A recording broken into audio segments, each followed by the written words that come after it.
Hey guys, it's me, Recruitbout here. Today I am playing Terraria, and we are back. Now, I have been gone for a few days or 2 weeks. I don't really know. I will put an explanation down in the description, because I don't want to talk this entire video about that. But what the main video here is, are the 5 biome chests. Now, they will be all putting this out post Plantera, which means you gotta kill the wall of flesh, the mechanical bosses, and her or him or whatever the plant is.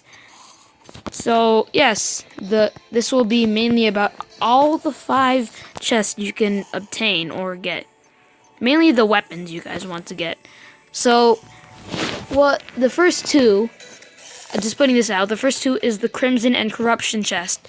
Now these will all be in the dungeon, keep in mind. But the biomes will be way different because your world will either be a Crimson world or a Corruption world.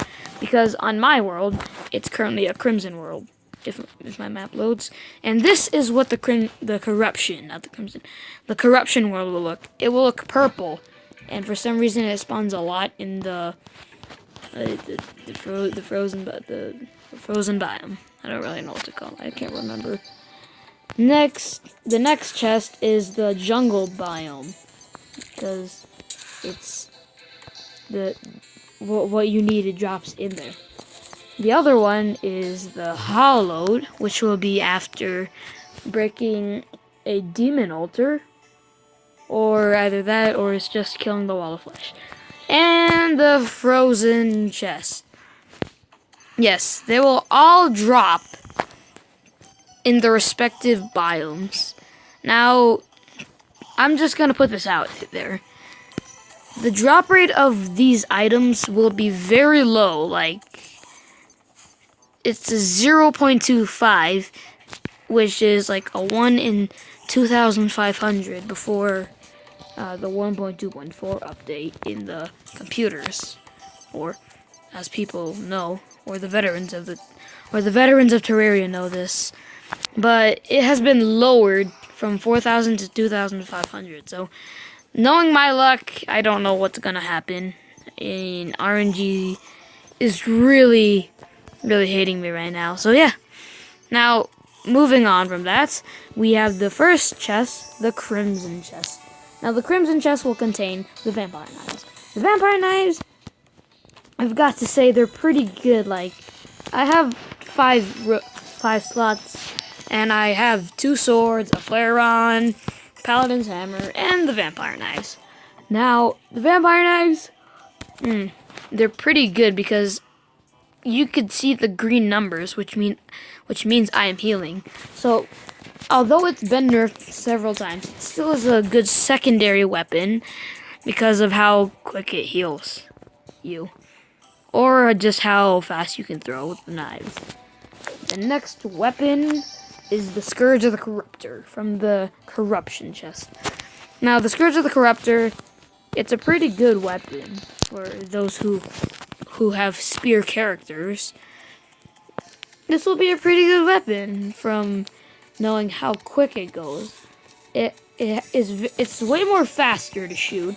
It's way more versatile, and the best part is, it will be on contact, it will basically split into mini eaters that will basically latch onto enemies and hit them.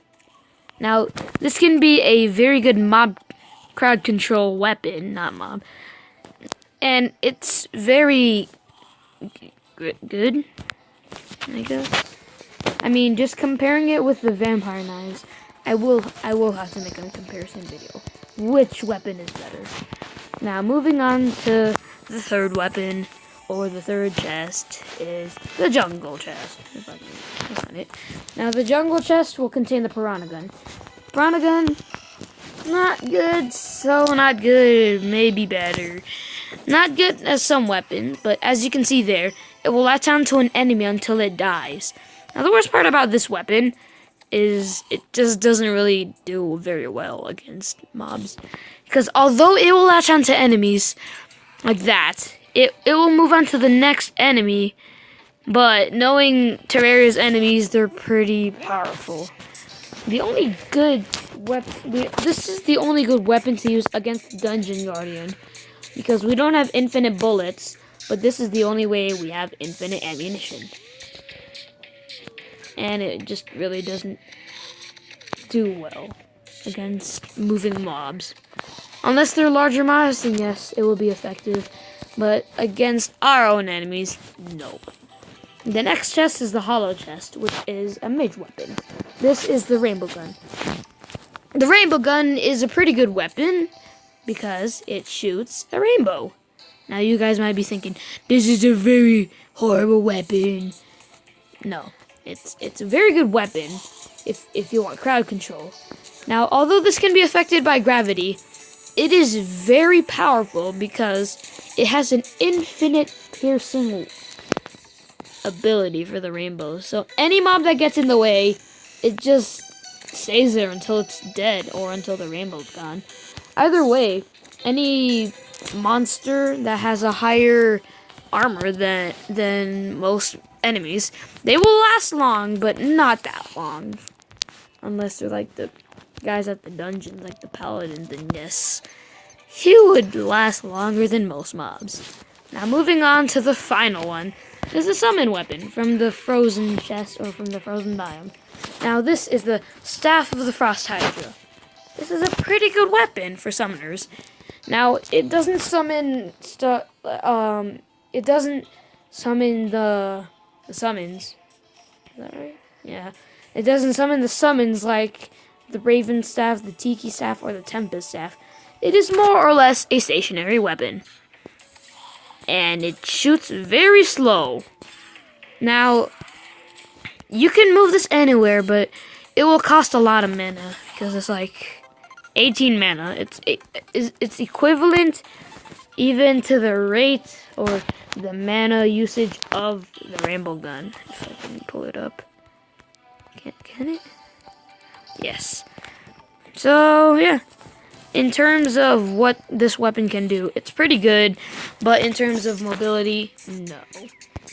If you want a boss to stay or get hit more, this will be your only chance, but you gotta stay near it. Otherwise, it wouldn't shoot it or hurt the boss you're fighting or whatever you're fighting. So yeah, that is all the biome chests. And I hope you guys enjoy because I am back. I will be recording every day. Or maybe 2 videos. I don't know. It's just how I roll. So I hope I see you guys in the next video too. See ya.